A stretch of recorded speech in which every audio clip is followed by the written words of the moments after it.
দ্বিতীয় Guwahati premier football লীগৰ আজি আৰম্ভণি অনুষ্ঠানত থাকিবলৈ পাই অত্যন্ত সুখী হ'লোঁ। আমাৰ গুৱাহাটী স্পৰ্টছ এছ'চিয়েশ্যনে বৰ ডাঙৰকৈ আয়োজন কৰিছে এই অনুষ্ঠানটো, যাতে ইয়াৰ পৰা ফুটবল প্লেয়াৰ ওলাই তেখেতসকলে 30 লাখ টকা প্ৰাইজ মানি দি এই খেল প্ৰতিযোগিতাখন অনুষ্ঠিত কৰিছে।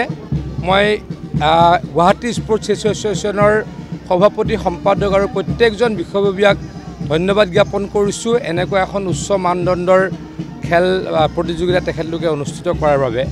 মই চৰকাৰৰ এজন ব্যক্তি হৈও মাননীয় মুখ্যমন্ত্ৰী ডাঙৰীয়াক ধন্যবাদ জ্ঞাপন কৰিম। এই জজ খেলপথাৰখন খুব ভালদৰে গ্ৰীণ গেলেৰীৰে সৈতে আটক ধুনীয়াকৈ সজোৱাৰ বাবে খেলৰ পৰিৱেশ এটা হৈছে। আগতে ইয়াতে বিভিন্ন কাৰ্যসূচী আছিল, এই কাৰ্যসূচীবিলাক নোহোৱা হ'ল। এতিয়া অকল খেলৰ কাৰণে আমাৰ জজ ফিল্ডখন ডেডিকেটেড হ'ল, আহি অত্যন্ত ভাল লাগিল। আমাৰতো হৈয়ে থাকে, বিভিন্ন খেল প্ৰতিযোগিতা হৈয়ে থাকে। আমি অসমখনত এতিয়া আগতকৈ বহুত বেছি খেল প্ৰতিযোগিতা হয়, ক্ৰিকেটেই হওক, ফুটবলেই হওক, কেৰাটেই হওক, ডেফিনেটলি টাইম টু টাইম হৈ থাকিব। আজি আমাৰ দ্বিতীয় বাৰ্ষিক প্ৰটেক গুৱাহাটী প্ৰিমিয়াৰ লীগ আৰম্ভ হ'ল জজেছ ফিল্ডত।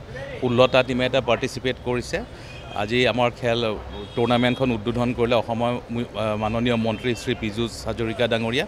তেখেত উপস্থিত আছিল। তেওঁৰ লগতে অসম ক্ৰিকেট সন্থাৰ সভাপতি তথা নাহৰকটীয়াৰ সমষ্টিৰ বিধায়ক সন্মানীয় তৰংগ গগৈ ডাঙৰীয়া, তেওঁলোক দুজন আহি পেলাই আমাক আজি যথেষ্ট উৎসাহিত কৰিলে।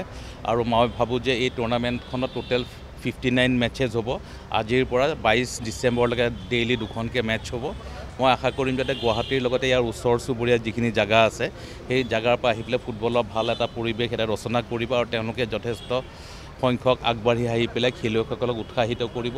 আৰু যিহেতু গোটেইকেইটা আগশাৰীৰ দল এই টুৰ্ণামেণ্টখনত খেলিব, NUFC, Oil India, Assam police, AACB, NF railway, so' গোটেইবিলাক ভাল ভাল টিমে এটা পাৰ্টিচিপেট কৰিছে। চ' মই ভাবোঁ যে খুব এখন আগশাৰীৰ টুৰ্ণামেণ্ট হ'ব। খেলকেইখন ফেন কোডত লাইভ টেলিকাষ্টো হৈ থাকিব আৰু ইয়াৰ নিউজ চেনেল নিউজ লাইভ এই খেলকেইখনৰ ভাৱে বিস্তৃতভাৱে তেওঁলোকে বাতৰি পৰিৱেশন কৰিব। মই ভাবোঁ যে এই টুৰ্ণামেণ্টখনৰ জৰিয়তে আমাৰ যিবিলাক ইনষ্টিটিউচনেল টীম আছে, সেই টীমবিলাকে উৎসাহিত হ'ব আৰু আগন্তুক দিনত তেওঁলোকে আৰু ভালকৈ দলবোৰ গঠন কৰিব। এই টুৰ্ণামেণ্টখন নৰ্থ ইষ্টৰ ভিতৰতে যদি ক'ব লাগে আটাইতকৈ বেছি হায়েষ্ট প্ৰাইজ মানি থকা টুৰ্ণামেণ্ট বুলি মোৰ যিটো খবৰ, সেই খবৰ মতে এই টুৰ্ণামেণ্টখনত 30 লাখ টকা প্ৰাইজ মানি হিচাপে ৰখা হৈছে। এইখন টুৰ্ণামেণ্টৰ পৰা যিকেইটা টপ টিম দুটা থাকিব, সেই দুটা টিমে ডাইৰেক্টলি বৰদলৈ ট্ৰফিৰ 3rd ৰাউণ্ডত এণ্ট্ৰি পাব। চ' এই টুৰ্ণামেণ্টখনৰ এটা বৈশিষ্ট্য হ'ল যে এই টুৰ্ণামেণ্টখনত প্ৰত্যেকটো দলে চেষ্টা কৰিব যাতে তেওঁলোকে বৰদলৈ ট্ৰফিৰ ফাইনেল ৰাউণ্ডত তেওঁলোকে যাতে ডাইৰেক্ট এণ্ট্ৰি পায়, সেইকাৰণে তেওঁলোকে চেষ্টা কৰিব। আৰু যিহেতু আমি গোটেই ৰুলখন বৰদলৈ ট্ৰফিত বনাইছোঁ, তাতে আমি কোৱা আছে যে গুৱাহাটী প্ৰিমিয়াৰ ফুটবল লীগৰ চেম্পিয়ন এণ্ড ৰানাৰ্ছ আপ তেওঁলোকে ডাইৰেক্ট এণ্ট্ৰি পাব। বৰদলৈ ট্ৰফিৰ 284টা টিমৰ ভিতৰত তেওঁলোকে টপ 16টা টিমত খেলিব সুবিধা পাব। সেইবোৰ টেণ্টেটিভলি দিয়া হৈছে। এতিয়া আজি মই এতিয়া বাহিৰলৈ যাম, পৰহিলৈ অকশ্যন আছে জেদ্দাত। চ' অকশ্যন হোৱাৰ পিছত প্ৰপাৰ সময়ত আমাৰ যিটো BCCI উইং আছে, গভৰ্ণিং কাউন্সিল আছে, তেওঁলোকে এনাউন্স কৰিব BCCI। তাতে প্ৰায় ভাৰতীয় মূলৰ যদি চাবলৈ যায় প্ৰায় 1100 খেলুৱৈ আছে আৰু বিদেশৰ খেলুৱৈ প্ৰায় 400 আছে। দল আছে 10টা। চ' প্ৰায় 125জনমান খেলুৱৈ ল'ব। চ' এটা খুব টাফ কম্পিটিশ্যন হ'ব।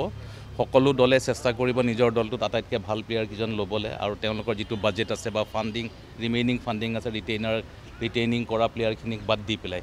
চ' সেই ফাণ্ডিং আৰু কোৱালিটি অফ প্লেয়াৰটো চুজ কৰি পেলাই প্লেয়াৰকেইজন নিৰ্বাচিত কৰিব। আৰু মই ভাবোঁ যে অসমৰ যি 2জন বা 3জন খেলুৱৈ আছে ফাইনেল ৰাউণ্ডত, তেওঁলোকৰ যথেষ্ট চান্স থাকিব লাগে।